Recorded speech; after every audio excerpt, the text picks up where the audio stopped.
PFAS are man-made chemicals that industries use to make plastics. They're nicknamed forever chemicals because they break down very slowly over time.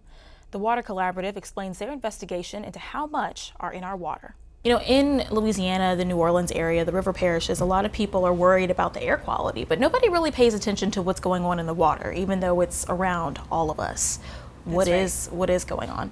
Right. Yeah, chemical contamination is not something that we frequently discuss, which is interesting because Cancer Alley is in the area. Baton Rouge to New Orleans houses over 150 different industrial complexes. So there's a lot going on that we actually just don't know about, and the Water Collaborative realized that there's a niche to fill with that, essentially. We want to know what's out there. You can't do anything about something if you don't have the data to back it up.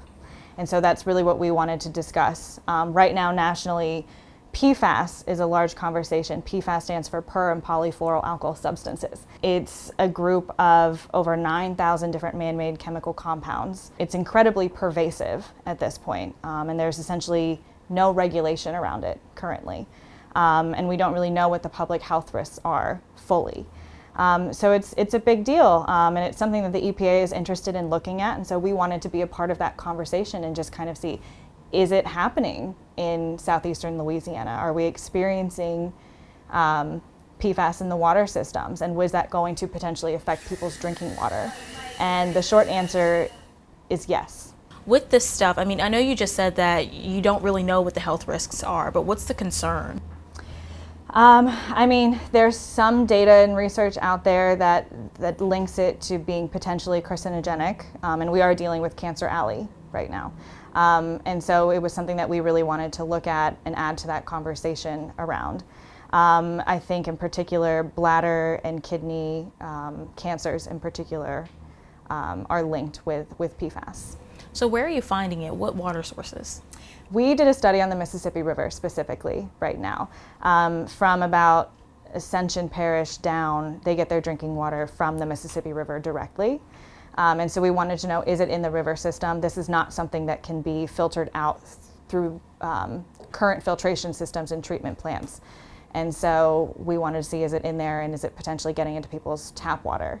We have not studied tap water in particular at this point. We hope to do that in the future. But that's kind of where we wanted to start out our process, at least. Yeah, I was thinking about the tap water situation because I live in Baton Rouge, and most of the water that we drink, it comes from out of the ground. It's groundwater. So is it possible at all that these types of contaminations can end up poisoning that water? It is possible for that to be happening. We don't know what that looks like currently. We didn't study that particularly, so I can't speak to it, but there is evidence in other areas where groundwater systems are being infiltrated with PFAS. Again, it's pervasive, and so if it sinks into the aquifer, it could be a potential hazard. All right, so I know that you go out and you test for these things, but how exactly are you doing that? So river access for our particular study was a huge issue. As we know with our levee systems, it's not something you can't just go and walk over to the river in many places. Also, a lot of industries own the river system, including the levee areas. And so we scouted areas all up and down from Point Coupé Parish to Orleans Parish. And basically we decided on 36 different points that we could actually test for. We could access the river pretty easily. They're downriver from some industrial facilities, also downriver from wastewater treatment plants, because again, public water systems can't filter this out, even in wastewater treatment systems.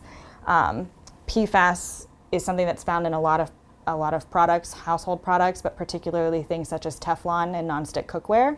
And so when people are actually washing their dishes, some of that is scraping off, going into the water systems and going out through water treatment facilities back into the river systems. And so it's just kind of a cycle where this stuff is bioaccumulating in the environment. It's predicted that about 98 to 99% of Americans have PFAS running through their bloodstreams. Wow.